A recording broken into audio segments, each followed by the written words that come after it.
start out with payables. And what we're going to do is look at risks and rules, separation of duty rules, sensitive access rules, and sort of like the reason why they exist. So some of them are a little bit softball, and if you're watching this, you may think, well, I get that, but nonetheless, it's kind of important to go over these. So let's start with payables. And Jeff, I'm going to ask you, why do we look for people who can approve payable invoices and create them, maintain them? That's a good question. I think the first thing you look at is the authorization of expenditures as a typical control. So in the authorization of the expenditures, you want to make sure that the person that's entering the expenditures, which is typically an AP clerk, is not the person that's approving those. So it's really more of a business process level type control than it often is a system control. That approval can happen outside the system. Sometimes that approval happens within the system. But the important thing is to make sure that the invoices are properly authorized. So conceptually at a high level, that is why you'd segregate it. From a systems perspective, that looks very different depending upon how the system is designed.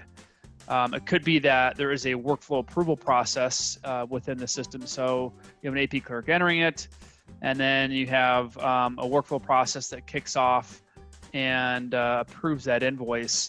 So sometimes when you're looking at like entering of an invoice and approving of an invoice, it's happening all within the system, and sometimes part of that is actually happening outside the system. So sometimes there is a natural segregation of duties you can put into the system. And this kind of highlights the issue of how systems are designed and what we refer to as IT application control. So I'll just touch base on that real quick, if I can, Lewis. And so if you're automating a control, like through a workflow process, and that control is being relied upon from an external audit perspective or from an operational control, you want to try to implement that control as effectively within the system. So often that's being done through a workflow approval process, and naturally then the control is what we would call fully automated. So when somebody is entering that invoice, it gets routed for an approval process. That routing is designed, and so the person that's entering it can't bypass the control in essence. So that's a long answer, a little bit of an introduction to IT application controls in and around the concept of entering and approving invoices. Now you mentioned workflow approval. Do you typically A, see that this is implemented, and B, I would imagine that there are thresholds within that process, right? That certain invoices over a certain amount would be tackled as opposed to lower amounts. Yeah, so the authorization matrix is always predefined and differs from company to company. That has to be configured as part of the workflow approval design. But stepping back to, is it always implemented? It depends on what system you're talking about. So if you're talking about like Oracle eBusiness Suite, the invoice approval process sometimes is not implemented because it's a process that wasn't kind of built as part of the original implementation. But for companies using, for example, ERP Cloud, the financials cloud component of SCM Cloud, they often would, because it was originally part of their application design or the implementation. So we see it most often fully implemented, if you will, from a workflow process within a ERP Cloud environment. Yeah, I think that goes for PeopleSoft and probably JD Edwards as well, in terms of not something you can just simply set up out of the box. Okay, so we've gone through the ability to create invoices and approve them, but obviously from there we then look at from the approval to the creation of the payment, and you would argue that should be separated as well, right? The actual approval to the creation of the payment. So why would that be a risk? If you approve it, what's the issue with then creating it? That's a long question, a long answer. I'll give you a long answer to your question because it has some complexity related to it. And sometimes within smaller organizations, those things aren't really segregated. So you may have, let's say, a AP manager and a supervisor and a couple clerks. And so sometimes what ends up happening is the AP clerks are entering invoices and processing payments, or the supervisor might need to, supervisor or manager may need to back up the clerks, and so they're entering invoices and processing payments. So in and of itself, the processing of invoices and the processing of payments is not an inherent risk. It really depends upon other processes that are happening within the payables area. So often we do try to segregate those because of really issues in and around supplier master maintenance. So supplier master maintenance, I know you didn't ask me specifically about that, but supplier master maintenance is the single greatest risk from a fraud perspective at most organizations, the ability to enter a supplier. And then most often the risk is focused on the ability to maintain existing suppliers.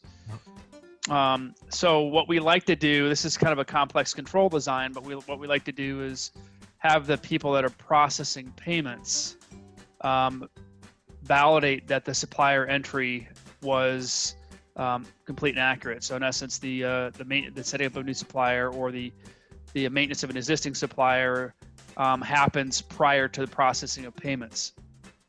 So you're hitting on some of the most complex topics in control and role design, depending upon the size of the organization. If you're dealing with a much larger organization, certainly you may have the ability to separate payments versus invoices.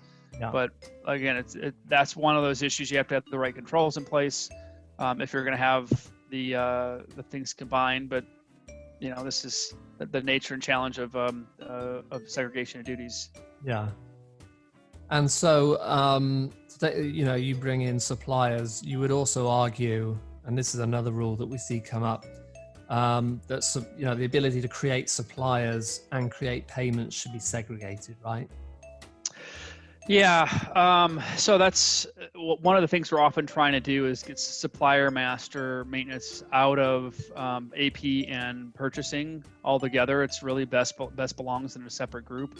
Yeah. So the net result is often we will segregate suppliers and payments, suppliers and invoices, and suppliers and POs, and then put the right controls in place in and around supplier master maintenance. Yeah.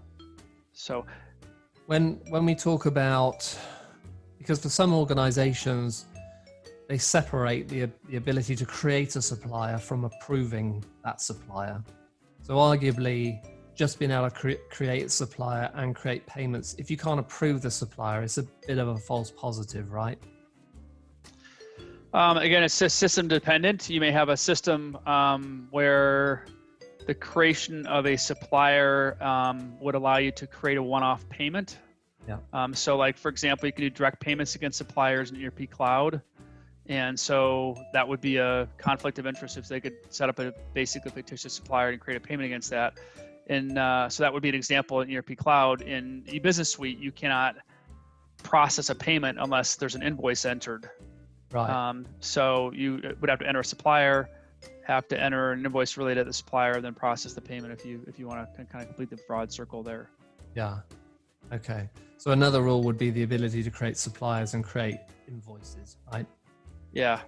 So all three of these components, suppliers, invoices, and payments, are variations we see within different organizations and between and different ERP systems, all dependent upon what workflow processes are automated, whether like manual processes can be done above and beyond the workflow processes. So like and then the automation in and around, let's say, invoices and processing of like whether they go through approval process, for example. Okay. Excellent. So we've talked about separation of duties, and we've talked about separating, as you say, suppliers, invoices, and payments. What about just security around suppliers in general? The things that I'm aware of are, the general desire to be able to approve suppliers, and then also approve things like changes to supplier bank accounts, which theoretically shouldn't change that often. But can you talk to a little bit more about securing and controls around supplier master? Absolutely, and it's probably one of the most important topics we have. And if I step back a little bit and say, do we see supplier master as what we would call a sense of access risk in lots of organizations? It really needs to be, because in and of itself, again, like depending upon what the workflow processes and how workflow processes are and how they're designed, having the ability to enter a supplier master in and of itself is a very significant risk. It's probably the single greatest risk to an organization. It's part of what we call a keys to the kingdom fraud risk. Yeah. So one example of a way that supplier master maintenance can be used in and of itself to commit fraud, or what we would even consider material fraud, is just the changing of a bank account related to a financially significant or very large supplier. Yeah. So the processes in around bank accounts, who can maintain those, and then often even in systems where there's a workflow approval process, like ERP Cloud has a built-in supplier master maintenance workflow approval process, so somebody could enter it and somebody would have to then review it in theory against some source documents.